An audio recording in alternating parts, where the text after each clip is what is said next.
का थी ना, सीता जी ने निकाल कर दे दिया। प्रभु लीजिए उतराई दे दीजिए। अच्छा, आजकल के समय में यदि आप अपने राजपाट को छोड़कर पत्नी को लेकर चल दें साथ में, और रास्ते में कहें कि आपके पास एक अंगूठी है उतराई के लिए दे दो, तो क्या कहेगी? ये अंगूठी? अरे अपना जो कुछ था उसमें तो आग लगा ही दिए हैं, जो हमारा बचा है एक अंगूठी मेरे मैके की है वो भी लेना चाहते हो, लो लो इसको भी आग लगा दो। लेकिन सीता मैया ने कहा कि प्रभु आप इसको लीजिए, केवट को उतराई दे दीजिए। कहव कृपाल लेव उतराई, केवट चरण गयो यकुलाई। केवट कहता है प्रभु मुझे कुछ नहीं चाहिए, मैं गंगा तट का माझी हूँ, तुम भव सागर के केवट हो। मैं इस सूर्य सर के तीर में हूँ, तुम उस भव सरिता के तट हो। मल्लाह कहीं मल्लाहों से मल्लाही लेते हैं भैया, मजदूर कहीं मजदूरों से मजदूरी लेते हैं भैया। अरे कहीं मजदूर भी मजदूरों से मजदूरी लेते हैं, मुझे कुछ नहीं चाहिए। लेकिन राम जी भी बार बार जब कह रहे हैं राम जी नहीं कुछ लेना पड़ेगा, तो केवट कहता है कि देखो अपने को ऋण ही समझते हो, इस ऋण को वही चुका देना, इस ऋण को वही चुका देना, इस ऋण को वही चुका देना। मैंने तुमको है पार किया, तुम मुझको पार लगा देना। मैंने तुमको है पार किया, तुम मुझको पार लगा देना। मैंने तुमको पार किया, मुझको तुम पार लगा देना।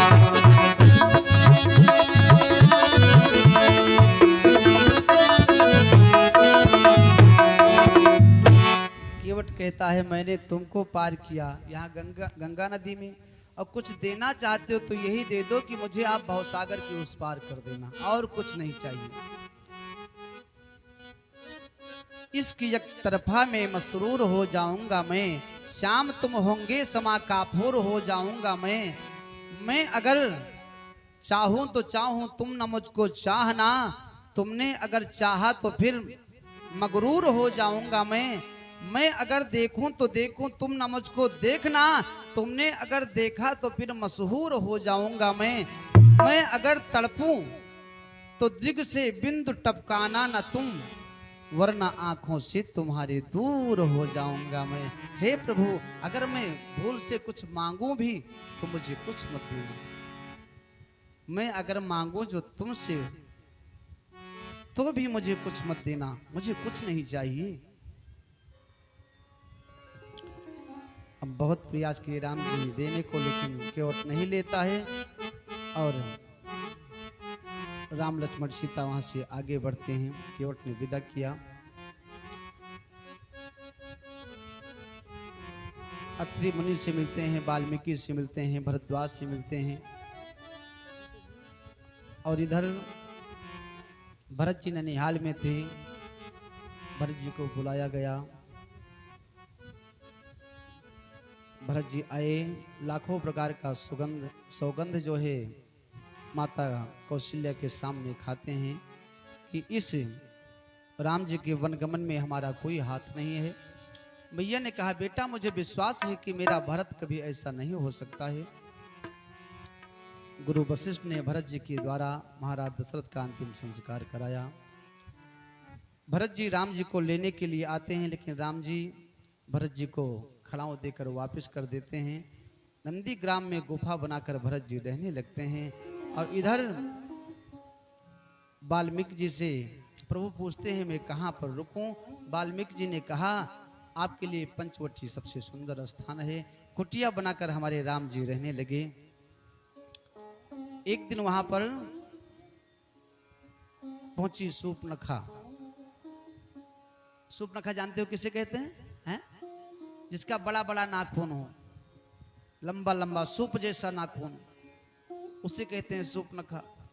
सूपनखा पहुंची, राम जी को देखकर कहती है कि तुम सम पुरुष नामो सम नारी, तुम सम पुरुष नामो सम नारी, यह संयोग विधि रचा विचारी,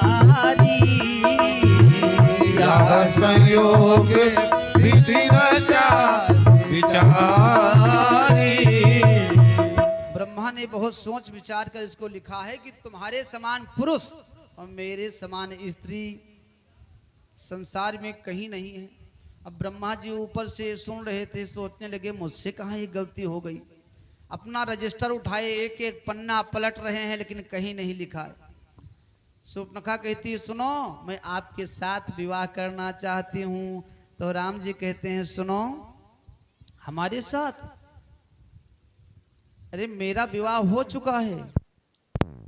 और सुनो, विवाह ढूंढने के लिए या तो लड़की का भाई जाता है या पिता जाता है, तो आप अपने आप क्यों ढूंढ रही हो? सूपनखा ने कहा मेरे भाई लोग विवाह ढूंढते हैं ना, तो मुझे अच्छा नहीं लगता है, इसलिए मैं स्वयं निकली हूं।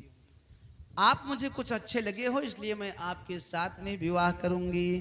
तो राम जी कहते हैं सुनो, मेरा विवाह हो चुका है, मैं प्रतिज्ञा ले चुका हूं, एक नारी ब्रह्मचारी।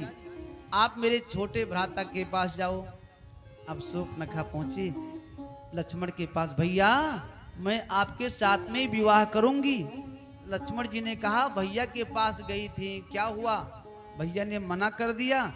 सूपनखा ने कहा सुनो, आपके भैया हैं सांवले और मैं गोरी हूं, आप गोरे हो, इसलिए मैं आपके साथ में विवाह करूंगी। तो लक्ष्मण जी ने कहा सुनो, मेरे साथ विवाह करोगी तो बर्तन मांजना पड़ेगा, झाड़ू लगाना पड़ेगा, क्योंकि मैं हूं इनका दास, तो आपको भी दासी बनकर रहना पड़ेगा। यदि रानी बनकर रहना है तो जाकर के मेरे बड़े भैया के साथ में विवाह करो। सूपनखा ने कहा ये तो सही है। फिर गई राम के पास, कहती है नहीं मैं आपके साथ में विवाह करूंगी। अब राम जी लक्ष्मण के पास भेजते हैं, लक्ष्मण जी राम के पास भेजते हैं। इसी में सूपना को क्रोध आया और उसने सोचा ये बीच में बैठी है सीता, इसको मैं मार डालूं तो मेरा काम बन जाएगा। मारने के लिए दौड़ी, राम जी ने इशारा किया, लखन लाल ने सूपनखा के नाक कान को काट दिया। अब चिल्लाती हुई दौड़ती हुई लंका में पहुंची, भैया भैया अनर्थ हो गया। खरदूषण पहुंची, क्या हुआ? अरे दो राजकुमार जंगल में आए हैं, उन्होंने मेरे नाक कान को काट लिया। अब खरदूषण चढ़ाई कर दिया राम लक्ष्मण को मारने के लिए, लेकिन जब वहां पहुंचा और राम के स्वरूप को देखा, तब खरदूषण अपने सैनिकों से कहता है सुनो भैया, युद्ध नहीं करना है। क्यों? तब खरदूषण कहता है कि यद्यपि भगिनी को इन्हें कुरूपा, यद्यपि भगिनी की कुरूपा, बदलायक नहीं पुरुष अनुपा, बदलायक नहीं पुरुष अनुपा। भले ही भगनी माने बहन, भले ही मेरे बहन को कुरूप बनाया हो, लेकिन ये बद के लायक नहीं है, बड़े सुंदर हैं। सुनो, आप दोनों जंगल को छोड़कर चले जाओ, मैं आपको नहीं मारूंगा। राम जी ने कहा सुनो, मैं सूर्यवंशी हूं, मैं पीठ दिखा करके नहीं जा सकता हूं, मेरे साथ में युद्ध करो। खरदूषण ने युद्ध किया, राम जी ने ऐसी माया फैलाई कि सब एक दूसरे में राम को देखने लगे, आपस में लड़कर सब मर गए। तब सूपनखा पहुंची रावण के पास, सारा वृतांत बताया कि सीता कथा श्रवण दीपित हिष्ठयेन सृष्टिं विलोकन निपते दश कंधरेण, जैसे शूर्पणखा ने बताया और रावण ने सीता के विषय में सुना, तो सीता को अपने लंका में लाने के लिए उतावला हो गया। मारीच को भेजा। मारीच स्वर्ण का मृग बनकर आया और सीता जी ने कहा मुझे यही मृग चाहिए। राम जी मृग के पीछे गए कि कंचन मृग बन कर आया। अरे कंचन मृग बन कर आया, सिया का अपहरण कराने। माया का मारीच चला, मायापति को भटकाने। माया का मारीच चला, मायापति को भटकाने। कंचन मृग बन कर आया, हो कंचन मृग बन कर आया, सिया का अपहरण कराने। माया का मारीच चला, मायापति को भटकाने। माया का मारीच चला, मायापति को भटकाने।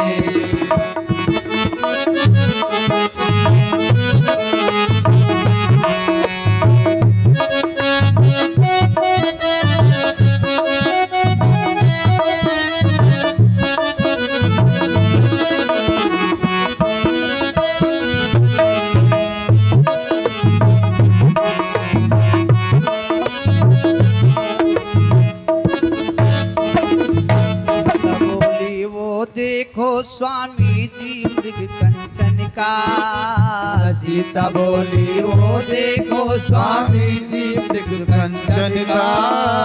चर्म मारी कर लाओ, ये होगा निशान इस बन का। चर्म मारी कर लाओ, ये होगा निशान इस बन का। सिय माया की माया का मृग, सिय माया की माया का मृग, सिय माया की माया का मृग, सिय माया की माया का मृग। लगे राम मुस्काने। माया का मारीच चला, मायापति को भटकाने। माया का मारीच चला, मायापति को भटकाने। माया का मारीच चला, मायापति को भटकाने। माया का बोला केंद्र सरकार की। अब राम जी उस मारीच को मारने के लिए दौड़े। इधर रावण सीता जी के पास आया भिक्षा के बहाने से सीता जी का हरण करने। लेकिन जब सीता जी ने भिक्षा दे दिया और रावण जब सीता का हरण करने लगा तो अपने असली रूप में आ गया। सोचा यदि मैं संतों के रूप में सीता जी का हरण करूंगा तो संतों के मस्तक पर कलंक का टीका लग जाएगा। इसलिए रावण अपने असली रूप में आ गया, सीता जी को लेकर चल देता है। अब इधर सीता जी ने राम जी की सहायता के लिए लक्ष्मण को भी भेज दिया था।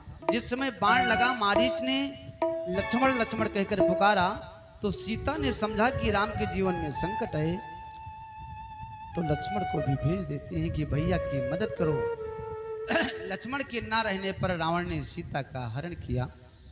अच्छा, जिस समय रावण ने सीता का हरण किया उस समय जंगल में बहुत सारे संत महात्मा थे, एकत्रित हो जाते, एकजुट हो जाते, तो रावण की इतनी हिम्मत नहीं थी कि माता सीता के हाथ को स्पर्श कर सकता।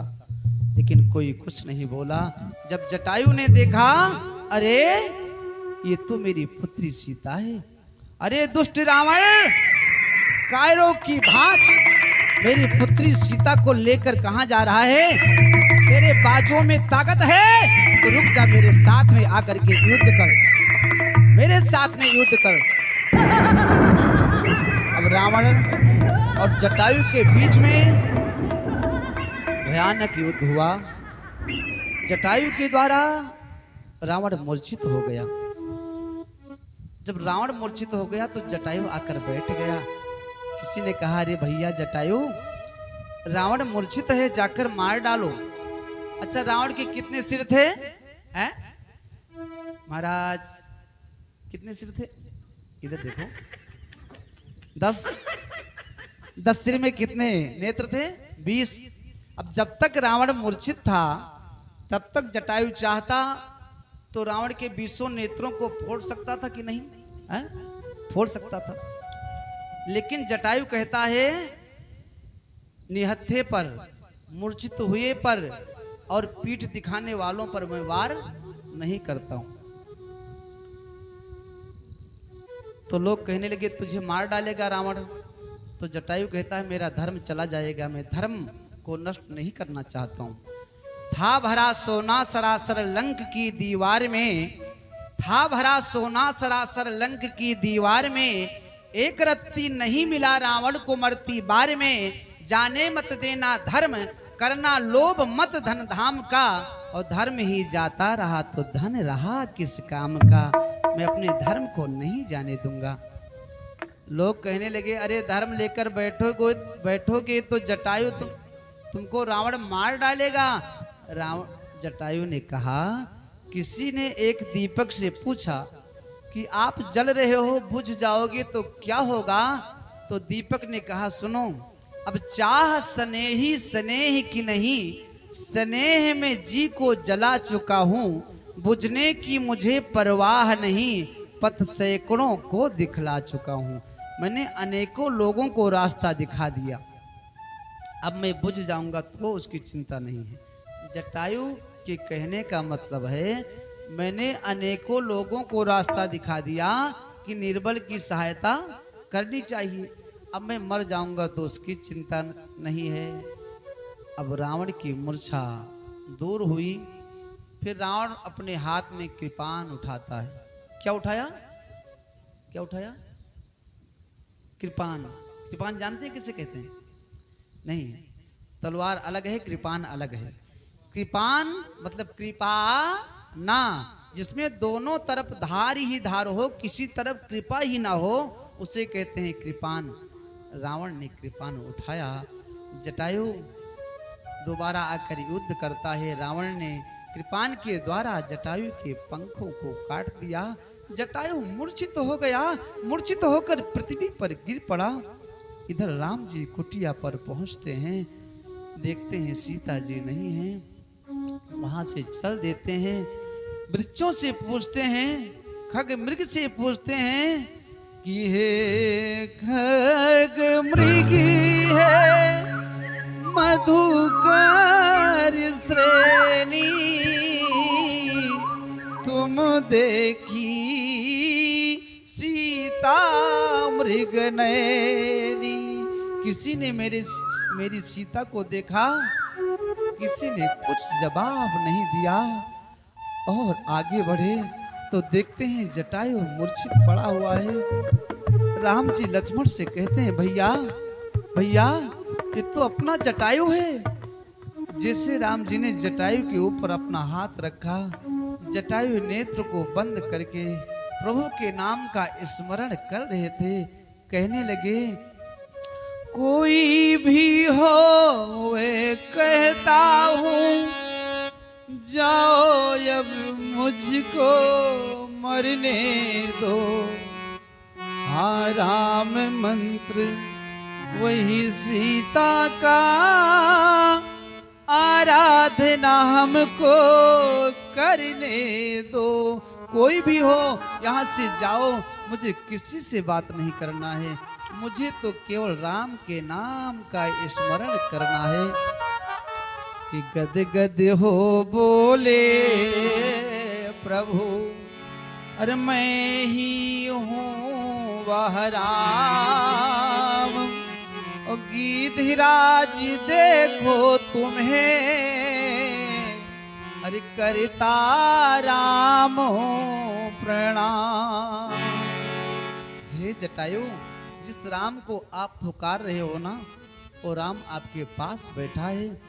अपने नेत्र को खोलकर जरा देखो तो, कि गीधे को गोद उठाई दयानिधि, नैने सरोजन में भरी बारी, बारही बारी संभालत पंख, जटायु की धूल जटान सुझारी।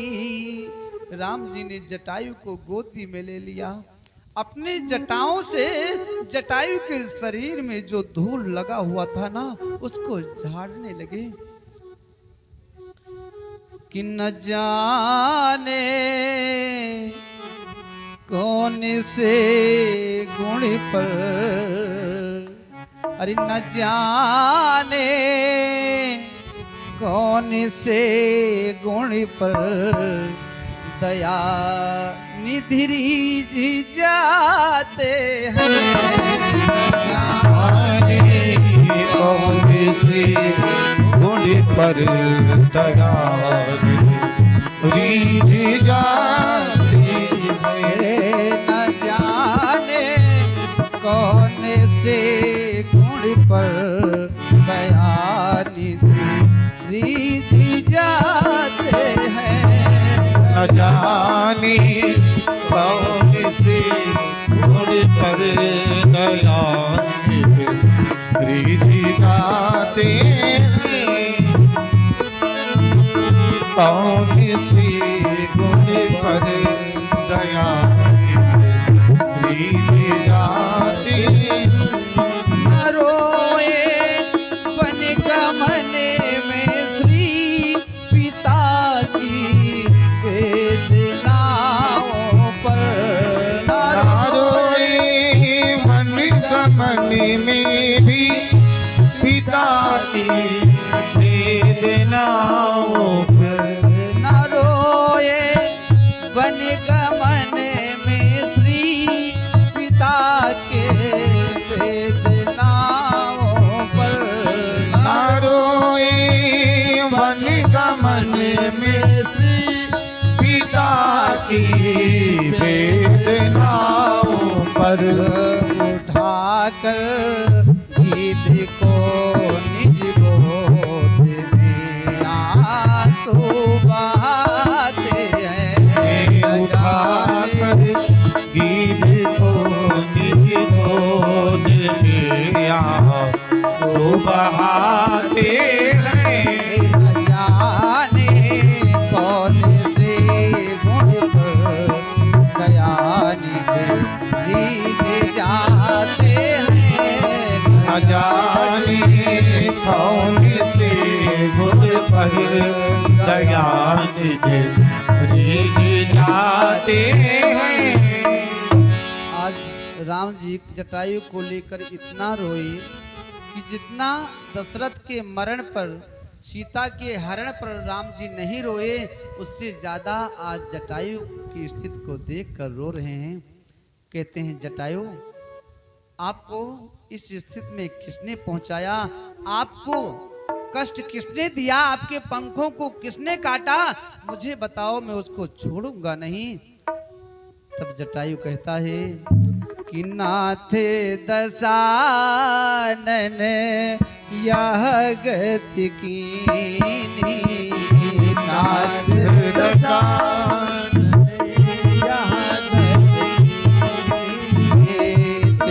खल जनक सुताहर लीनी। जय खल जनक सुताहर लीनी। लय दक्षिण दिश गया वो गोसाई। लय दक्षिण दिश गयब गोसाई। बिलपत यति कुररी किए नाई। बिलपत यति कुररी की नाई। दरस लागी करे राख्यव प्राणा। दरस लागी करे राख्यव प्राणा। चलन चाहत कृपा निधाना। चलन चाहत कृपा निधाना।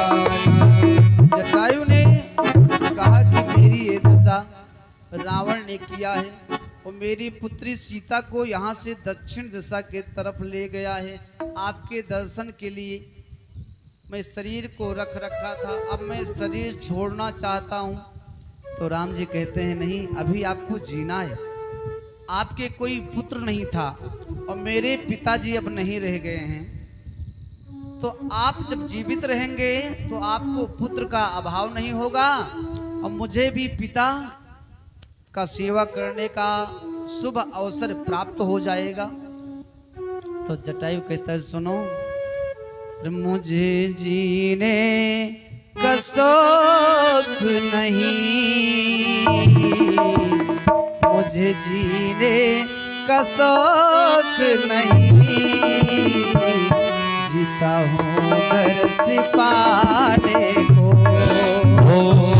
मुझे जीने का शौक नहीं, जीता हूँ दर्श पाने को। सफल जीवन बनाने को,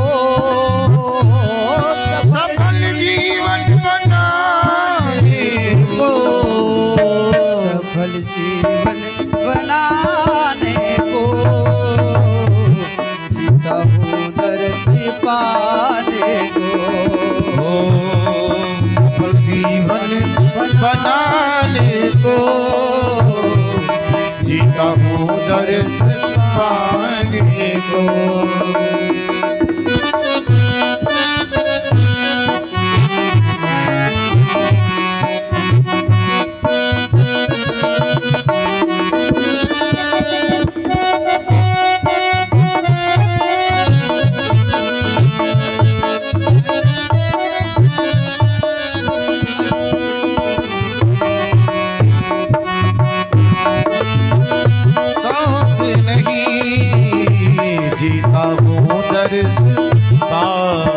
जटायु कहता है मुझे जीने का कोई शौक नहीं है, आपके दर्शन के लिए मैं जी रहा था, अब दर्शन मिल गया, अब मैं इस शरीर को छोड़ना चाहता हूँ।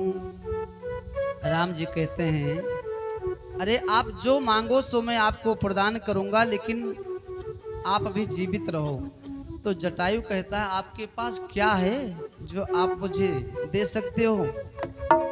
आप जंगल में घूम रहे हो हैं, संतों की भांति, साधुओं की भांति, आपके पास क्या है? तो राम जी कहते हैं सुनो, जानते नहीं हो कौशलेश रमेश हूँ मैं, अखिल भुवनेश बैकुंठ को बिहारी में। अरे मैं बैकुंठ नाथ हूँ, आप मांगो तो सही, क्या चाहिए? तो जटायु कहता है प्रभु आपने जब मुझे अपनी गोदी में ले लिया तो आपकी जितनी संपत्ति ना वो सब मेरी हो गई, फिर आप क्या दोगे मुझे? राम जी कहते हैं नहीं, अभी आपको जीना होगा। तो जटायु कहता है कि जा कर नाम मरत मुख आवा, अब अधमो मुकुति हो ये श्रुति गावा। जिसके नाम का उच्चारण अंत समय हो जाए तो अधर्मी का भी कल्याण हो जाता है। ऐसे प्रभु के मैं गोदी में बैठा हूं, अब इससे सुंदर मौका शरीर छोड़ने का मुझे नहीं मिलेगा। तो राम जी कहते हैं नहीं नहीं, अभी आपको जीना होगा। तो जटायु कहता है क्षमिए प्रभु आपके आयुष को, सपने नाही ही ये में धरी है, निज जीवन राखी के जीवन में पछताव के आग सदा जली है। और त्यागी सुदेह राजेश कहे सुरलोक लाजहि ते मरी है, रिपु से सिया को ना छुड़ाई सक्यो, ऐसो तन राखी कहाँ करी है। हे प्रभु मैं अपने शत्रु रावण से अपने पुत्री को नहीं बचा पाया, यदि मैं जीवित रहूंगा तो अपना चेहरा लोगों को कैसे दिखाऊंगा? देवता भी मुझे धिक्कारेंगे, अब मैं नहीं जीना चाहता हूँ। राम जी के गोदी में जटायु रोते रोते अपने शरीर का त्याग कर दिए कि भव के जो त्रिशूल से ऊपर है, प्रभु गोदी वही अविनाशी हुई, रटी राम के नाम की ज्योति लगी, वही शंकर मूर्ति प्रकाशी हुई। दिग बिंदु की अंजलि पा रहा था, वही जहाँ नबी की जल राशि हुई। ओह धन्य है गीध की दंडक की, वही कंटक भूमि ही काशी हुई। वही कंटक भूमि काशी के समान हो गई। अब आज राम जी कहते हैं लक्ष्मण से, भैया खगनायक पूज पिता सम थे, खगनायक पूज पिता सम थे, प्रिय बंधु ये बात ही ये धरि ले। पितु की न क्रिया संभली हमसे, खगनायक की ही क्रिया कर ले। जटायु पिता के समान थे और महाराज दशरथ यानी मेरे पिताजी का जब अंतिम संस्कार हुआ तब मैं वहां था नहीं, भरत जी ने किया। तो मैं सोचता हूं जटायु का अंतिम संस्कार कर दूं। अच्छा, पिता का अंतिम संस्कार करने का अधिकार किसका होता है? हैं? बड़े पुत्र का, किसका? पितु की अंत्यक्रिया करबे को बड़ो पुत्र अधिकारी, सो पितु क्रिया भरत को सौंपी, प्रभु खग क्रिया संभारी। वो अधिकार राम जी ने भरत को दे दिया और स्वयं आज जटायु का संस्कार करते हैं। जब अंतिम संस्कार संपन्न किए, धुआं ऊपर को जाने लगा तो राम जी कहते हैं, जाओ जाओ हे गिधिराज, जाओ ही मेरे धाम को तुम, जाओ ही मेरे धाम को तुम, जाते जाते इतना सुन लो, कर चले रीढ़ी से राम को तुम, जाते जाते इतना सुन लो, कर चले रीढ़ी से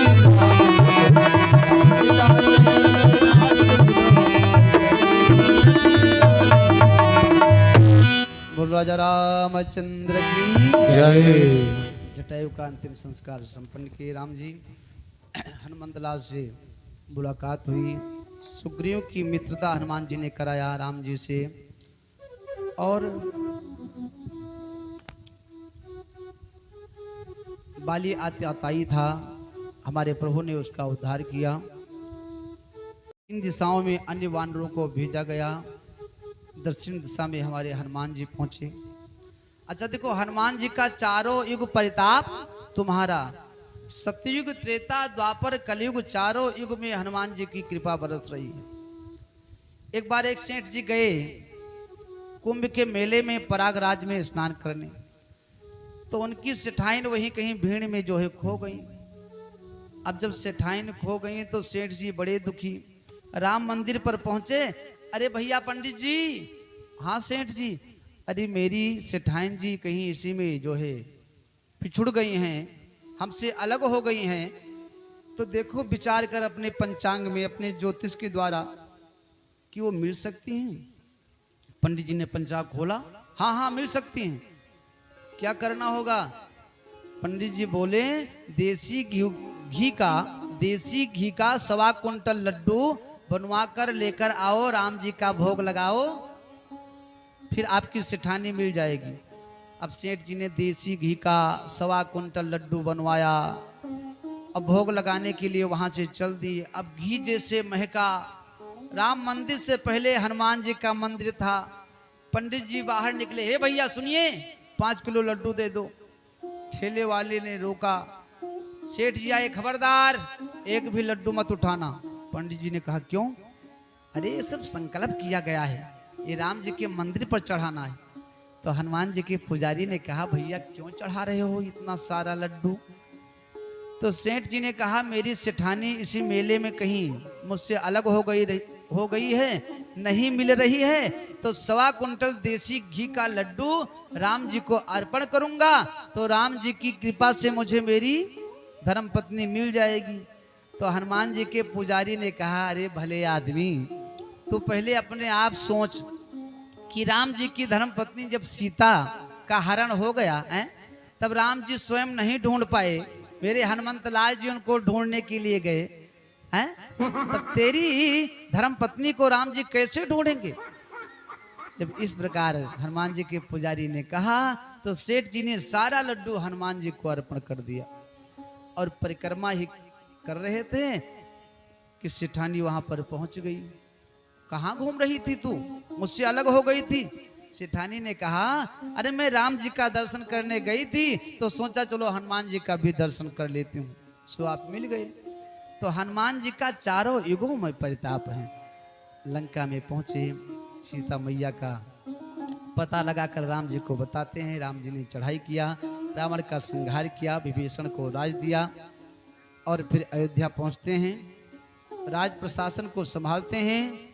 रामायण यानी रामचरितमानस के अनुसार 11,000 वर्ष तक और श्रीमद् भागवत महापुराण एवं वाल्मीकि रामायण के अनुसार 13,000 वर्ष तक राम जी ने अयोध्या में राज किया। उसके बाद अपने समस्त हित मित्रों को लेकर साकेत धाम को पधार गए। बोल भागवत भगवान की जय, राघवेंद्र सरकार की जय। अब चलो चंद्रवंश में प्रवेश करते हैं, नहीं बहुत विलंब हो जाएगा। चलिए आप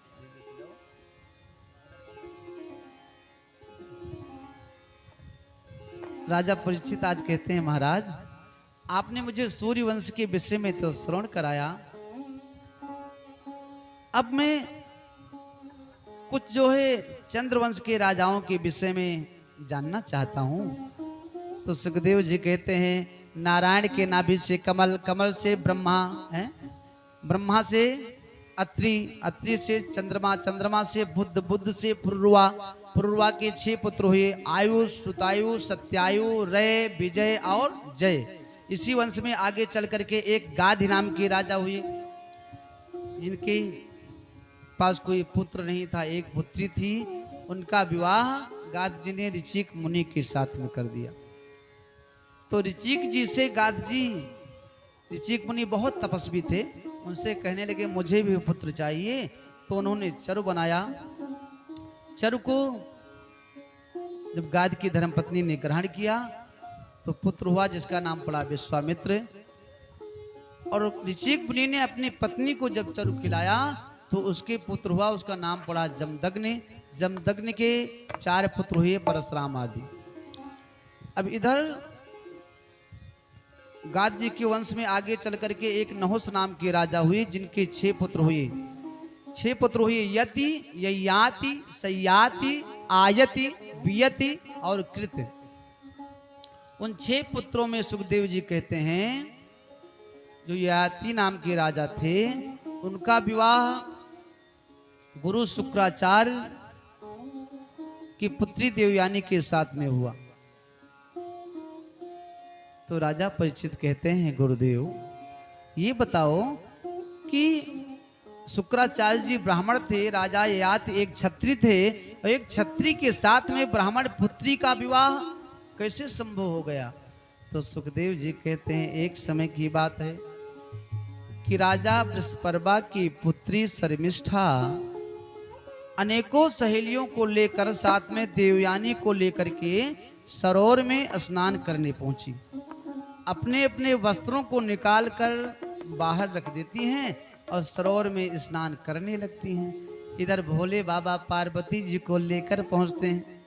अब भोले बाबा को देखकर सब जल के बाहर निकली और अपने अपने वस्त्रों को पहनने लगी।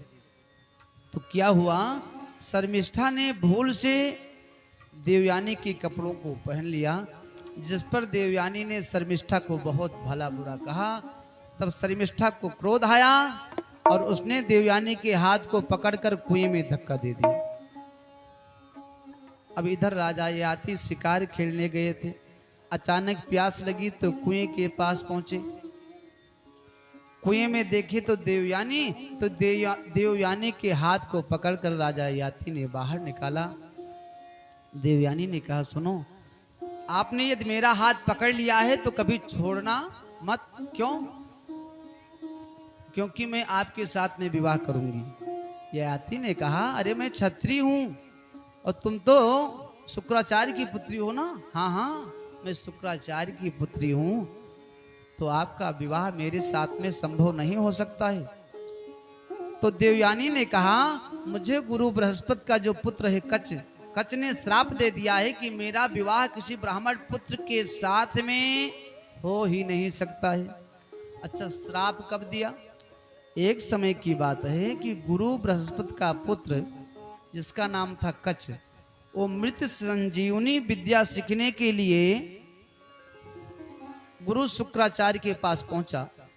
तो शुक्राचार्य जी ने मना कर दिया सिखाने को, लेकिन देवयानी के कहने पर गुरु शुक्राचार्य ने मृत संजीवनी विद्या कच को सिखा दिया। और जब बृहस्पति का पुत्र कच जाने लगा विद्या को सीख करके, तब देवयानी कहने लगी, आप मेरे साथ में विवाह करो। तो कच ने सोचा कि मैं गुरु पुत्री के साथ में विवाह कैसे कर सकता हूं? जिससे मैंने शिक्षा लिया उसके पुत्री से मैं विवाह नहीं कर सकता हूं। कच ने मना कर दिया। तब देवयानी को क्रोध आया। देवयानी ने श्राप दे दिया कि जाओ, जिस विद्या को आपने सीखा है मेरे पिताजी से ना, वो विस्मरण हो जाए, भूल जाओ। तो उसी समय कच ने भी श्राप दे दिया कि मैं भी श्राप देता हूं, जाओ, आज से कोई भी ब्राह्मण पुत्र तुम्हारे साथ में विवाह नहीं करेगा। तो देवयानी कहती है, मेरा विवाह ब्राह्मण पुत्र के साथ नहीं हो सकता है। ययाति ने कहा, ठीक है, आपकी इच्छा होगी तो मेरे साथ विवाह कर लेना। देवयानी घर पर पहुंची, सारा हाल बताया। पिताजी से कहा कि बृहस्पति की पुत्री आज मुझे बहुत भला बुरा कहा है। उसने तो कहा है कि आपके पिता जो है ना, मेरे द्वार पर कुत्ते की भांति खड़े रहते हैं, और जब मेरे पिता बृहस्पति आपके पिता को राशन देते हैं ना, तो उनको खाने को होता है, तो पिताजी यहाँ रहकर क्या करेंगे? शुक्राचार्य ने कहा, बेटी आप सही कहती हो, ये पौरोहित का जो कार्य है ना, बहुत ही निंदनीय है। शुक्राचार्य जी चल दिए अपनी पुत्री को लेकर। इधर बृहस्पति ने सोचा कि गुरु जी जा रहे हैं, कहीं ऐसा न हो शत्रु से मिल जाएं और देवता लोग चढ़ाई कर दें। तो गुरु जी को मनाने गए। शुक्राचार्य जी ने कहा, यदि मुझे रोकना है अपने राज्य में तो पहले मेरी पुत्री को संतुष्ट करो। अब बृहस्पति ने देवयानी से पूछा कि आखिर आप क्या चाहती हो? तो देवयानी ने कहा, सुनो, यदि मेरे पिताजी को आपको अपने राज्य में रखना है तो मेरा विवाह राजा ययाति के साथ में कराओ, और साथ में आपकी पुत्री जो राजकुमारी है ना शर्मिष्ठा, वो मेरे ससुराल मेरी दासी बनकर चलेगी। ययाति ने कहा, मंजूर है। विवाह संपन्न हुआ। बृहस्पति की पुत्री राजकुमारी देवयानी की दासी बनकर देवयानी के ससुराल गई। अब समय व्यतीत हुआ तो दो पुत्र हुए देवयानी के। यदुम चातुर्वसं चैवा देवयानी व्यजायत द्रुहुं चानुं च पुरुं च शर्मिष्ठा वर्ष पर्वणि। दो पुत्र हुए देवयानी के और 3 पुत्र हो गए शर्मिष्ठा के। यदुम चातुर्वसम च, यद और तुर्वस ये हुए देवयानी के, और द्रुह अनु और पुरु ये 3 पुत्र हुए शर्मिष्ठा के। अब जब देवयानी को पता चला कि मेरे पति देवता ने मेरी दासी को अपनी पत्नी स्वीकार कर लिए, तो वो क्रोध में आकर अपने पिता के पास पहुंची, सारा हाल पिताजी को बताया। तो शुक्राचार्य ने राजा ययाति को श्राप दे दिया कि जाओ तुम बुढ़े हो जाओ। राजा ययाति ने क्षमा मांगा, सरकार अभी मेरी काम वासना की जो तृष्णा है ना, वो शांति नहीं हुई है, और मैं बुढ़ा हो जाऊंगा तो आपकी पुत्री को सुख कहां से मिलेगा? तो शुक्राचार्य जी कहते हैं, सुनो, आप यदि अभी बुढ़ा नहीं होना चाहते हो तो आप अपने पुत्र के पास जाओ।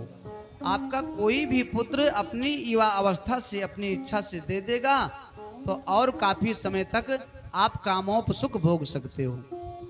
सब पुत्रों ने मना कर दिया, लेकिन जब सबसे छोटे पुत्र के पास गए तो पुत्र ने अपनी युवा अवस्था अपने पिता ययाति को प्रदान किया। काफी समय तक रमण करते रहे राजा ययाति देवयानी के साथ में। एक दिन मन में वैराग्य आ गया और कहते हैं, न जात कामा कामाना उपभोगेन सम्यक हविषा कृष्ण वर्तमेव भूयैवा विवर्धते। आज राजा ययाति को वैराग्य आ गया और पत्नी से कहते हैं, देवी जिस प्रकार जलती हुई अग्नि में घी को डाला जाए तो अग्नि और प्रचंड हो जाती है, ठीक उसी प्रकार ये काम है। जितना मन को काम के तरफ दौड़ाओगे उतनी तीव्रता से काम बढ़ता चला जाएगा। अपने पुत्र की युवा अवस्था वापस करते हैं, पत्नी को लेकर जंगल में जाते हैं, भागवत के 10वें स्कंद का पारायण करते हैं और गोविंद की कृपा से राजा ययाति भगवान के परम पद को प्राप्त करते हैं। बोलो भागवत भगवान की जय। अब सुखदेव जी कहते हैं, राजन यदु जो ययाति के बड़े पुत्र थे यदु, इन्हीं के वंश में आगे चल करके एक देवमीढ़ नाम की राजा हुई। उनके पुत्र हुए सूरसेन और सूरसेन के पुत्र का नाम था वसुदेव। वसुदेव की 7 पत्नियां, कितनी? 7। पौरवी रोहिणी भद्रा मदिरा रोचनाइला देवकी प्रथमासन पत्नियानक दुंदभे। 7 पत्नियां थी, उसमें नंबर 2 पर थी, उसका नाम था रोहिणी। अब रोहिणी के एक भी पुत्र नहीं हुआ। इधर देवकी के जब हो गए 7 पुत्र, 7वें का नाम था बलराम। तब इधर रोहिणी के भी एक पुत्र हुआ जिसका नाम बलराम। और देवकी के 8वें पुत्र का नाम था कृष्ण। मथुरा में जन्म लिया, गोकुल में पलना झूला, वृंदावन में लीला किया और कंस का उद्धार किया, समुद्र में द्वारिकापुरी बसाया, पांडवों को विजय श्री प्रदान कराया। उसके बाद में ऊधो को उपदेश देकर कन्हैया अपने परम धाम को चले गए। सुखदेव जी ने एक ही श्लोक में पूरा कृष्ण जी का चरित्र श्रवण करा दिया। शांति हो गई। राजा परीक्षित कहते हैं, कथा हो गई? हाँ हाँ हो गई। अरे हो गई कथा? अरे सुना तो दिया भाई, कथा हो गई। तब राजा परीक्षित कहते हैं कि आपने जो मुझे सूर्य वंश का चरित्र श्रवण कराया, हे प्रभु मुझे बड़ा अच्छा लगा, लेकिन आप ये कृष्ण चरित्र में कंजूसी कर गए। अच्छा, कंजूसी मुझे बिल्कुल अच्छी नहीं लगती। अच्छा, कुछ आदमी बड़े कंजूस भी होते हैं। एक बार एक ब्राह्मण देवता थे, बड़े कंजूस, बड़े कृपण, कहीं वो जाते ही नहीं थे पूजा पाठ में या तीर्थ यात्रा में। एक दिन पत्नी ने कहा, सुनो, अरे जा करके कम से कम गंगा स्नान कर लो, आज अमावस है। बोले क्या बताऊं, किराया में धन लगेगा, यहाँ से 18 किलोमीटर है। पत्नी ने कहा, सुनो आप पैदल चले जाओ। अब ब्राह्मण देवता सोचें ठीक है, पैदल जाना तो अच्छा है। अब पैदल चल दिए। जब नदी के पास पहुंचे, गंगा नदी के पास, तो सोचने लगे यदि मैं घाट पे स्नान करूंगा तो यहाँ पंडा होगा, पंडे को कुछ देना पड़ेगा, तो मैं चलता हूँ मरघट पर स्नान करता हूँ। ध्यान से सुनना। अब मरघट पर गए, जैसे डुबकी लगाए तो हमारे भगवान एक पंडा के रूप में सोटा लेकर पहुंचे। अरे भैया कौन स्नान कर रहा है? भगत लाओ कुछ दान करो। ब्राह्मण देवता ने कहा, सुनो मेरे पास कुछ नहीं है। तो पंडे ने कहा, पहले अपना नाम बताओ। ब्राह्मण देवता ने कहा मेरा नाम है दानचंद। क्या नाम है? दानचंद। तो पंडित ने कहा तब तो आप बहुत दान करोगे, लाओ दान करो। दानचंद कहने लगे सुनो, दान लेना हो तो घाट पर जाओ, ये मरघट पर क्या कर रहे हो? दानचंद तो पंडित ने कहा सुनो, मैं इसी मरघट पर रहता हूं, आप जैसे दानी साल में 2-4 आ जाते हैं ना, इतना दान देते हैं कि मैं बैठा खाता हूं। दानचंद ने कहा सुनो, यहाँ फूटी कौड़ी नहीं मिलने वाली है, आप कहते हो मैं दान दूंगा। तो पंडा कहता है कुछ तो देना पड़ेगा, हमारे घाट का नियम है।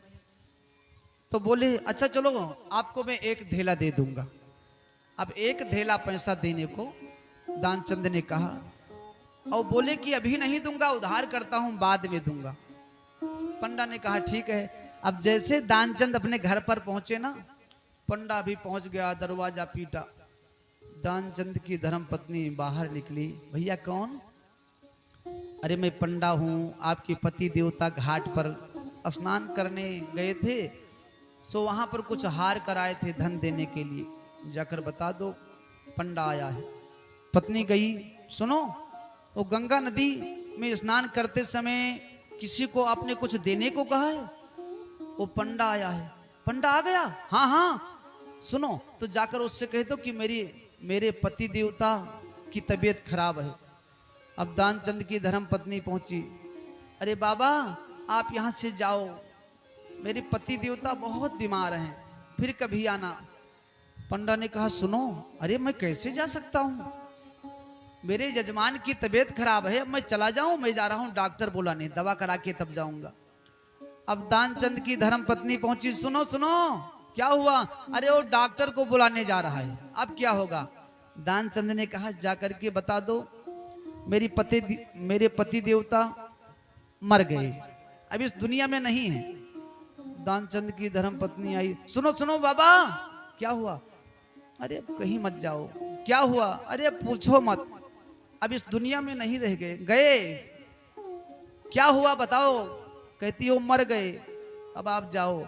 अब पंडा कहने लगा मैं कैसे जाऊं, मेरे जजमान की मृत्यु हो गई, बिना दाह कराए कैसे जाऊं?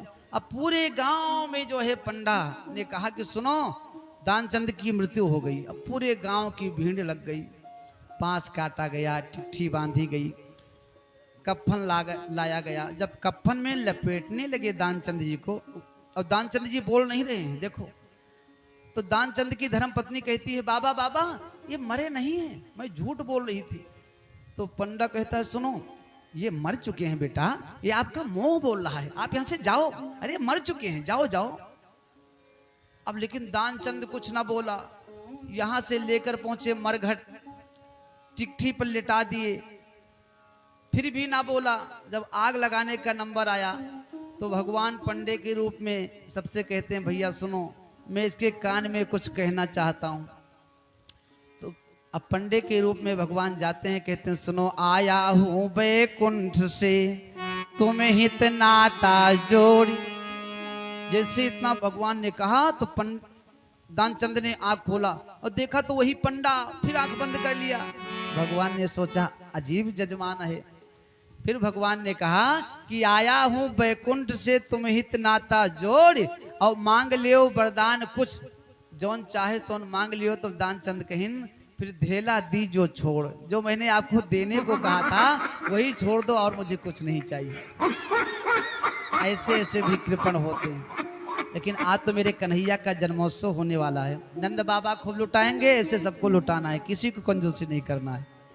आज राजा परीक्षित कहते हैं प्रभु आपने सूर्यवंश का कथा श्रवण कराया तो मुझे बड़ा अच्छा लगा, लेकिन चंद्रवंश में कंजूसी कर गए कि पिता महा में समरे मरंजय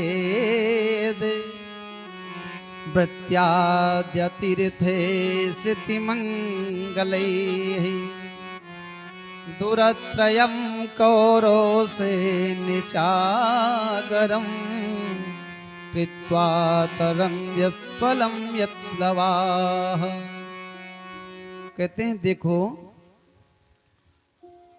जिन कन्हैया ने मेरे पूर्वजों की रक्षा की और मेरी रक्षा की है, ऐसे कन्हैया का चरित्र में संक्षिप्त में नहीं सुन सकता हूँ। अरे देखो, कौरव की सेना एक सागर के समान थी और मेरे पूर्वज केवल 5 लोग। कितने लोग? ए माई, कितने लोग? 5 लोग।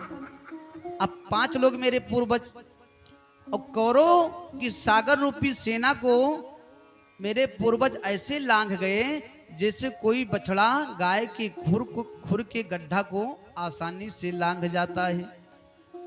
तो इसलिए मैं कन्हैया का चरित्र विस्तार से सुनना चाहता हूँ।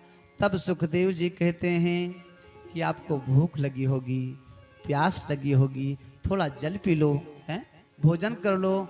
तो राजा परीक्षित कहते हैं, गुरुदेव मैं अभिमान नहीं कर रहा हूँ, मैं आपसे सच कहता हूँ। पिबंतम तुम मुखाम भोजम च्युतम हरि कथा मृतम।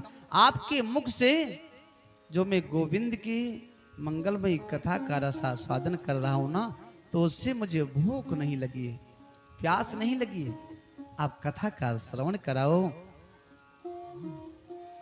तब सुखदेव जी कहते हैं कि देखो, एक समय की बात है कि पृथ्वी पाप भार से व्याकुल हो गई, तो गाय के रूप में इंद्र के पास पहुंची। देवराज इंद्र के पास पहुंचकर कहने लगी, देखो आप मेरी मदद करो, नहीं तो मैं रसातल को चली जाऊंगी। देवराज इंद्र ने अग्नि, वरुण, कुबेर आदि देवताओं को लेकर ब्रह्मा जी के पास पहुंचे, सारा हाल बताया। ब्रह्मा जी ने नारायण का ध्यान किया तो आकाशवाणी हुई। जो आकाशवाणी हुई वो ब्रह्मा जी को सुनाई पड़ी। तब ब्रह्मा जी ने देवताओं से कहा कि आकाशवाणी ने कहा है कि देखो, कश्यप और अदिति वसुदेव और देवकी के रूप में पृथ्वी पर जन्म ले चुके हैं, और मैं देवकी के गर्भ से अवतरित होऊंगा, जन्म लूंगा, और मेरे आदेश से शेष भी बलराम के रूप में जन्म लेंगे। और आप लोग भी, ब्रह्मा जी कहते हैं, आप लोग भी यहाँ से चलकर पृथ्वी पर जन्म लो। भगवान नारायण की मदद करने के लिए, उनके लीला में सम्मिलित होने के लिए अब पृथ्वी को सांत्वना देते हैं। और इधर सुखदेव जी कहते हैं कि मथुरा नगरी में जो राजा थे उनका नाम था उग्रसेन। उग्रसेन की पत्नी का नाम था पौनरेखा। पौनरेखा पतिव्रता नारी थी। एक ही नियम, एक ही धर्म, केवल पति की सेवा। लेकिन वही पौनरेखा पति से आज्ञा लेकर एक दिन सखियों के साथ में घूमने के लिए निकली। जब बगीचे में पहुंची तो वहां पर दुर्मलिक नाम का राक्षस आ गया कि असुर दुर्मलिक आवाता, असुर दुर्मलिक आवाता, रानी मोदित बड़ी रही जावा, रानी मुदित रही जावा। एकटक देखत रूप अनोखा, एकटक देखत रूप अनोखा, कपट वेश धर कीन्ह से धोखा, कपट वेश धरि कीन्ह से धोखा। दुर्मलिक नाम का राक्षस आया और उग्रसेन का रूप बना करके पौनरेखा के साथ में छल किया और फिर अपने असली रूप में आ गया। तब पौनरेखा ने कहा, अरे दुष्टी, अरे नीच, लानत है तुम्हारे माता पिता गुरु पर, जिन्होंने तुमको ऐसा संस्कार दिया। सर्व अंग भंग होत गुरु को सतावे, जो नरक माह बास होत नारी के चुराए से तुमको नरक जाना पड़ेगा। तो द्रुमलिक ने कहा सुनो, हमने देखा था ध्यान लगाकर तो मुझे ये पता चला कि आपके कोई संतान नहीं है, तो आज से हुई गर्भ की आस और बालक होगा 10वें मास। अब इतना कहकर द्रुमलिक चला गया। पौन रेखा ने सोचा कि तुलसी जैसे भवता पिता कि तैसे मिले सहाय, अब आप न आवे ताहि ताहि तहाँ ले जाए। किसी प्रकार मन को सांत्वना देती हैं, अपने घर पर पहुंची। सखियों के साथ में समय व्यतीत हुआ, 9 माह व्यतीत हुआ, 10वां मास लगा, प्रसव का बेग आया तो कंस का प्रादुर्भाव हो गया। और जैसे कि बालक के पैदा होते ही आंधी तूफान मचाने लगी, आंधी तूफान मचाने लगी, आंधी तूफान मचाने लगी, बादल गरजे बिजली चमके 49 पवन सन्नाने लगे, बादल गरजे बिजली चमके 49 पवन सन्नाने लगे।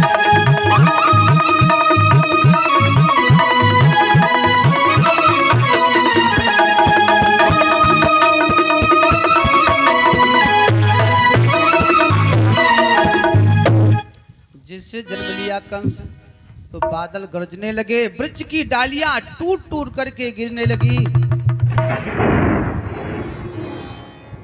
अब इधर उग्रसेन बहुत प्रसन्न है कि मेरे तरफ लल्ला हुआ है। मंगलाचार्यों को बुलाए, सुंदर मंगलाचार करवा रहे हैं। इतने में कुछ पंडित जी लोग पहुंचे। अरे महाराज, आप लोग आ गए, मैं धन्य हो गया, आइए आइए पधारिए आइए। क्या हुआ है? अरे मेरे तरफ बेटा हुआ है। थोड़ा पंचांग वंचांग खोलो ना, देखो तो इसके भाग्य में क्या है। अब पंडित जी ने पंचांग खोला, सुनो साफ साफ बताना क्या है इसके भाग्य में। तो पंडित जी ने कहा आपका बालक बड़ा वीर होगा, मल्ल पहलवान होगा, अनेकों राजाओं को पराजित करके अपने बस में कर लेगा। सारे राजा इसके नीचे काम करेंगे, जो ये चाहेगा वही करेंगे। लेकिन आपका पुत्र गौ ब्राह्मण का दुश्मन होगा, स्वयं नारायण से शत्रुता करेगा, पृथ्वी पर यज्ञ नहीं करने देगा, यज्ञ को विध्वंस करेगा। तो उग्रसेन ने कहा ऐसा पुत्र लेकर मैं क्या करूंगा है? अब पुराण अंतर्गत कथा आती है, लता पात्रा में लपेट करके उग्रसेन ने कंस को यमुना में फेंक दिया। इधर सूरसेन जी स्नान करने गए थे, बहते हुए बालक को उठा लिए, लेकर आए। वसुदेव और जो है कंस का सूरसेन ने एक साथ में लालन पालन किया। समय व्यतीत हुआ। एक दिन नारद जी पहुंचे, कंस से कहते हैं भैया आप यहाँ क्या कर रहे हो? बोले मेरे पिता का घर है और क्या कर रहा हूँ। नारद जी ने कहा सुनो भले आदमी, आपके पिता उग्रसेन हैं, ये सूरसेन नहीं है। सारा हाल नारद ने बताया। कंस को बड़ा क्रोध आया। कंस क्रोध में आके तमतमाया और फिर वहां से भगा। कैलाश में जाकर के शंकर जी का अर्जी लगाया। शंकर जी प्रसन्न हुए, क्या चाहिए? प्रभु आप अपनी इच्छा से मुझे जो देना चाहते हो दे दो। तब शंकर जी ने उसको एक धनुष दिया और कहा बेटा इसको ले जाओ, इसे कोई तोड़ नहीं सकता है, और जिसने तोड़ दिया वो तुमको छोड़ नहीं सकता है। कंस अपने घर पर पहुंचा तो क्या करता है, छोटे छोटे बच्चों को पकड़ कर लेकर जाता है, वृक्षों पर चढ़ा देता है और वृक्षों पर चढ़ा करके जमीन में गिरा देता है, पृथ्वी पर पटक देता है। किसी के हाथ टूट गए, किसी के गोड़ टूट गए हैं, किसी के सिर फूट गए। यमुना नदी में लेकर जाता है, बच्चों को डुबोकर मार देता है। जब चारों तरफ से उलाहना आने लगा तो उग्रसेन ने डांटा, अरे दुष्ट, तुम छोटे छोटे बच्चों को पकड़कर क्यों मारते हो? इन बच्चों ने तुम्हारा क्या बिगाड़ा है? तो देखो, पिता के डांटने पर पुत्र को पिता का कहना मानना चाहिए, लेकिन कंस ने एक ना मानी। एक लात मारा उग्रसेन गद्दे से नीचे और फिर ले जाकर के जेल खाने में बंद कर दिया। कि ऐसा करना चाहिए? देखो, राक्षस कौन है? मान ही मात पिता नहीं देवा और साधुन सन करवा में सेवा। राक्षस के कोई सींग और पूंछ नहीं होता था। जो माता पिता का सम्मान न करे, कहना ना माने, बड़ों का आदर ना करें, हैं? वही राक्षस हैं। कि नजर अनजान भी रखना मगर पहचान भी रखना, नजर अनजान भी रखना मगर पहचान भी रखना। करो मासूम शैतानी तो फिर ईमान भी रखना, करो मासूम शैतानी तो फिर ईमान भी रखना। खुले मन से नए रिश्तों का स्वागत भी करो, लेकिन खुले मन से नए रिश्तों का स्वागत भी करो, लेकिन जरूरी है बुजुर्गों का सदा सम्मान भी रखना, जरूरी है बुजुर्गों का सदा सम्मान भी रखना। अपनी जो नई रिश्तेदारी है, ससुराल सड़वान, खूब मानो, लेकिन अपने से बड़ों का आदर करो, बुजुर्गों को सम्मान दो। लेकिन उग्रसेन को सम्मान ना देकर कंस ने जेल खाने में डाल दिया। इधर देवक की पुत्री थी देवकी।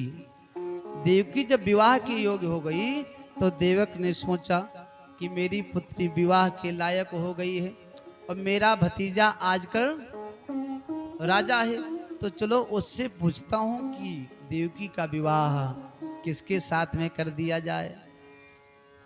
तो कंस से जब पूछा तो कंस ने कहा कि हमारी तो इच्छा है कि देवकी का विवाह वसुदेव के साथ में कर दो, क्योंकि मैं वसुदेव को बचपन से जानता हूं। अच्छा, अब यहां से संदेशा गया और संदेशा गया तो सूरसेन बारातियों को बुलवाए, रथ बुलवाए, हाथी बुलवाए, सबको सजाए, बारात लेकर चल देते हैं। कि साजी बाजी गजरथ यही भांति,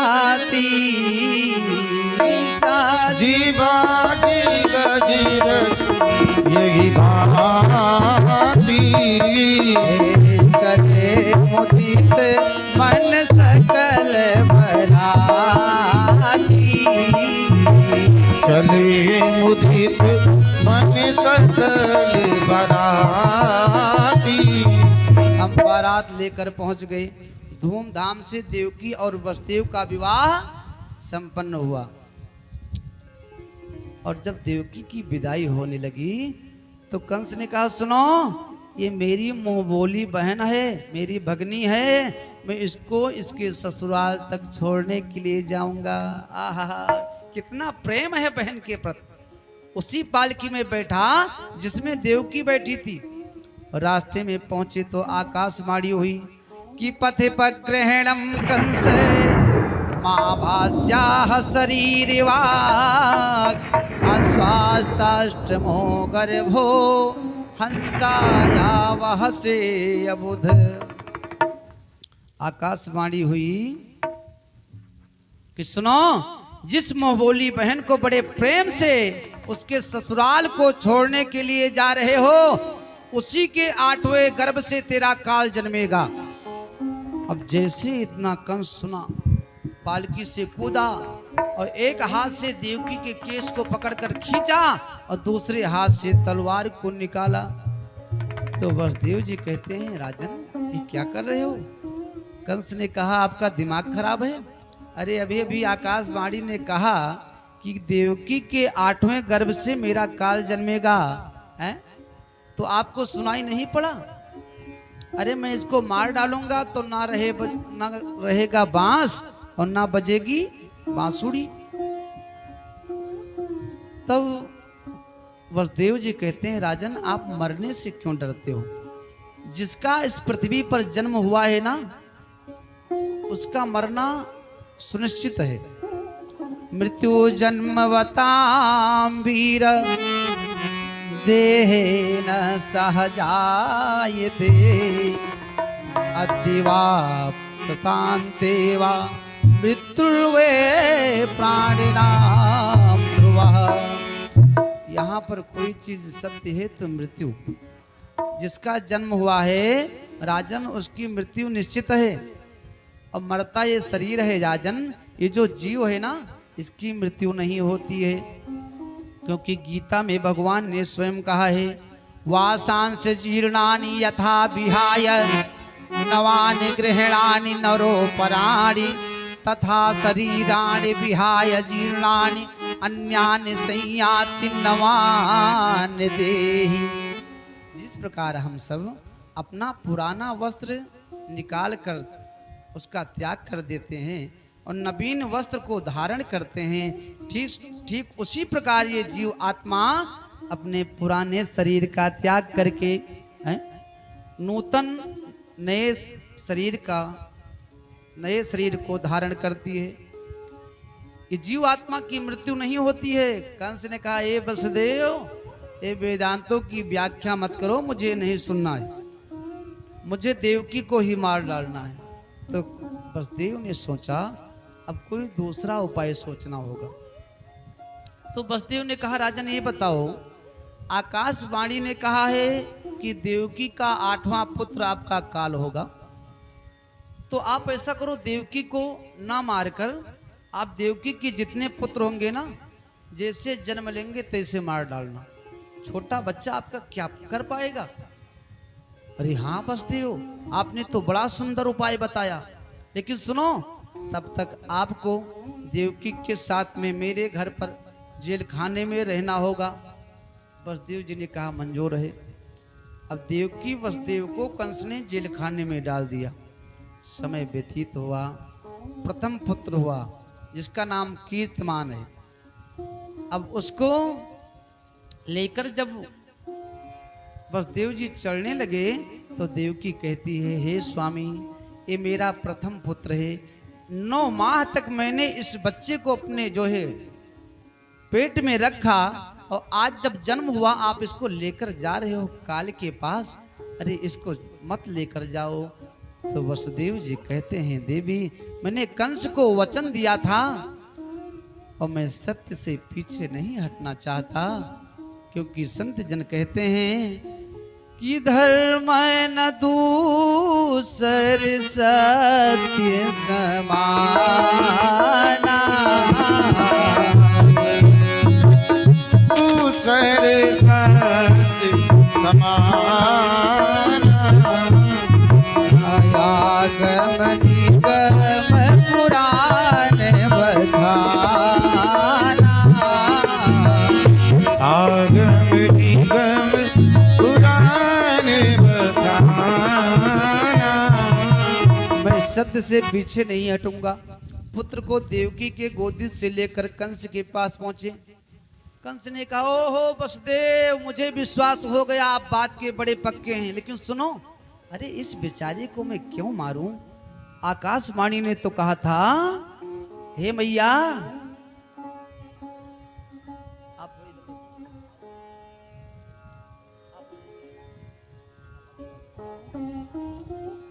देखो, आकाशवाणी ने कहा था कि देवकी के 8वें गर्भ से मेरा काल जन्मेगा, तो पहले को मैं नहीं मारना चाहता हूं, ले जाओ।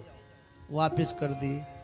अब इधर नारद ने सोचा कि कहीं ऐसे इसी प्रकार हैं, इनके मन में वैराग्य आ गया तो भगवान का अवतार ही नहीं होगा। अब नारद जी पहुंच गए, एक कमल के पंखुड़ी को लेते हैं, खड़ा करते हैं, कहते हैं देखो इसमें आप गिनिए। कंस ने कहा मतलब? तो नारद जी कहने लगे देवकी का प्रथम पुत्र हुआ ना? बोले हाँ हुआ, अभी अभी वसुदेव जी लेकर आए थे, मैंने वापस कर दिया। तो नारद जी कहते हैं उसी लिए मैं आया हूँ आपको समझाने। अब पंखुड़ी को सीधा किए, अब कमल पुष्प की पंखुड़ी को सीधा करते हैं। 8 पंखुड़ी, 8 पंखुड़ियों को नंबर से गिनाते हैं। इधर से गिनाते हैं तो ये 8, यहाँ से गिनते हैं तो ये 8। तो उसमें नारद जी ने ऐसा गिनाया कंस को कि उसमें प्रत्येक पंखुड़ी प्रथम दिखाई पड़ने लगी और प्रत्येक पंखुड़ी 8वीं दिखाई पड़ने लगी। कंस ने कहा इसका मतलब, नारद जी ने कहा सुनो ये देवता लोग बड़े चालाक हैं, इसमें पहला 8वां हो सकता है, 8वां पहला हो सकता है? अब इतना कहकर कहने लगे मैं तो चला, आप जानो आपका काम जाने। अच्छा जहां झगड़ा ना होता हो है और नारद जी पहुंच जाएं तो झगड़ा होने लगे। झगड़ा से बच नहीं सकते हो अगर नारद जी आ जाए। एक गांव में झगड़ा नहीं होता था, नारद जी पहुंचे, भैया आपके यही गांव के का हाल है? तो झगड़ा वगड़ा नहीं होता है? कहीं भैया हमारे गांव बड़ा झगड़ा हुआ था, एक घर है जहाँ झगड़ा कब्बो नहीं होता, अगर वो लड़ जाए तो गांव भर एक मेयर हो जाए। कहीं एक जने दूबे जी हैं, वो दुई पुरानी कब्बो लड़त नहीं है, कहीं तो अच्छा रहा वो काल शुरू हो जाए। पहुंचे तो दूबे जी के लिए जजमानी दुबाइन नहीं, कहीं सुनो माता जी कहीं हाँ बाबा कहो, कहीं आपके स्वामी जी कहाँ? कहीं वो तो जजमानी गया है। कहीं तो सुनो घर पर सब ठीक ठाक है? कहीं बहुत ठीक है। तो हर पति देवता मानते हैं। तो दुबाइन हाथ जोड़ के कहीं सुनो भगवान से मनाई था कि हमारे घर पति देवता परमात्मा सबका दी। आज हमें 15 साल आए होएगा ससुराल, अब आज तक तू मैं नाई भाई, हमें कब्बो एक छुटकुनी नहीं मारी। कहीं जाने कहे नहीं मारी, कहीं काहे? कहीं आपके पति देवता पिछले जन्म के हुए लोनिया, आपका पाएगे वही धन्य हो गए और नहीं वही जाति नरक का। कहीं लोनिया कहीं हाँ कहीं नहीं नाई हो सकता। आप झूठ बोल, कहीं हम पक्का कही था, आपका विश्वास ना हुए तो आज आई हैं तो उनके पीठ जाट के देख लियो, अगर नमकीन लगे तो विश्वास की हो। अब ये आपन जिसके मारे बिल्कुल फूल के गुप्पा हो गई, कहीं ठीक है अब आवे दियो। रास्ता में गए, रस्तम गए, नारद जी मिले दूबे जी, कहीं महाराज कहाँ क्यों रहा? कहीं जजमानी। तो कहीं घर पर सब ठीक है? कहीं हाँ महाराज आपकी कृपा से हमार जो धर्म पत्नी है ना बहुत सरियारी, पति प्रथा धर्म के पूरा पालन करती हो। कहीं तो नाई जाने का है पालन करती, कहीं काहे? कहीं पिछले जन्म के हो गोकुरी, अरे तुम्हें पाए गए वो धन्य हो गए नाई दादा, वाका क्या पूछा? कहीं मैंने ये सही है? कहीं बिल्कुल सही है ना, विश्वास हो तो जाए आज देख लियो जाए, अगर लबर लबर चाटा बंद नहीं है भी। अब ये पहुंचे घरे जिसके मारे बिल्कुल फूल आ रहा है कि आज देखबे नारद जी सही कही गया है। अब रात में अपन धीरे धीरे दूबे जी अपन धीरे धीरे सो रहे हैं, नखड़ा बनाए और दुबाइन धीरे धीरे बोट बोटत। अब ये पेटक बलिया पहुड़े, अब वही सोचे कि अब ये जब सोई जाए तो हम चक्करी नारद जी जो बताई गया है। अब जैसे ये नकुना बजाएं 11:30 बजे रात, तैसे वही पीठी पसीना हो गया है जेठ के महीना, बस वही पीठी में जीभ लगाए के सट सट 2 चक्कर मारी। तैसे कहीं नारद जी सही कही रहा, तू लोनिए नमकीन नमकीन लागत। अब उठ के लागे मारे, कहीं मैंने हमसे बताई गया रहा दादा तू पिछले जन्म के कुकुरी हो, अभी हूँ तुहार लबर लबर चाटा बंद नहीं। तो नारद जी जहाँ पहुँच जाए वहाँ झगड़ा ना होता हो तो झगड़ा करा दे। कंस से कहते हैं सुनो ये देवता लोग बड़े चालाक हैं, इसमें प्रथम 8वां हो सकता है, 8वां पहला हो सकता है। अब कंस ने वसुदेव को बुलाया और प्रथम पुत्र को मार डाला। धीरे धीरे करके देवकी के 6 पुत्रों को कंस ने मार डाला। तो 7वें में जब बलराम जी आए तो योग माया भगवती को भगवान नारायण ने आदेश दिया कि आप जाकर के देवकी के उदर से बलराम जी को निकाल करके रोहिणी के पेट में स्थापित कर दो और स्वयं जाकर के आपको यशोदा के गर्भ से जन्म लेना होगा। तो योग माया भगवती ने वैसा ही किया जैसा भगवान नारायण ने बताया और स्वप्न में देवकी को बता दिया कि आपका 7वां गर्भ रोहिणी के उदर में जो है सुरक्षित है। अब इधर कंस को संदेशा गया कि 7वां गर्भ देवकी का खंडित हो गया। समय व्यतीत हुआ तो बलराम जी का जन्म हुआ। और इधर कंस कहता है अपने दैत्यों से, सुनो अब 8वें का नंबर है, विशेष ध्यान रखना। जब भगवान नारायण देवकी के गर्भ में आए तो वसुदेव और देवकी के शरीर में इतना तेज हो गया कि कंस उनके सामने खड़ा होकर बात भी नहीं कर सकता है। और इधर देवता लोग ऊपर आकर के परमात्मा की स्तुति करते हैं कि सत्य व्रतम सत्य परम सत्यम सत्यस्य सत्य व्रतम सत्य परम सत्यम सत्य नित्यम। आप अपने सत्य से पीछे मत हटना, अपने सत्य का ध्यान रखना। सत्यव्रतम सत्य परम त्रिसत्यम सत्यस्य योनिं निहितं च सत्ये सत्यस्य सत्यमृत सत्य नेतम सत्यात्मका त्वां शरणं प्रपन्ना। हे प्रभु, आपने जो हम लोगों को वचन दिया था कि मैं पृथ्वी पर अवतार लेकर दुष्टों का संहार करूंगा, संतों का कल्याण करूंगा, तो जन्म लेने के बाद कहीं ऐसा ना हो कि मामा बहने की रिश्तेदारी लग जाए हैं और हमको भूल जाओ तो हम सबका क्या होगा। अब देवता लोग आकर के प्रभु को याद दिलाते हैं, गर्भ की स्तुति करते हैं। और इधर आज देवकी वसुदेव से कहती है, देखो कि भयव भ्राते मोर कुल घाती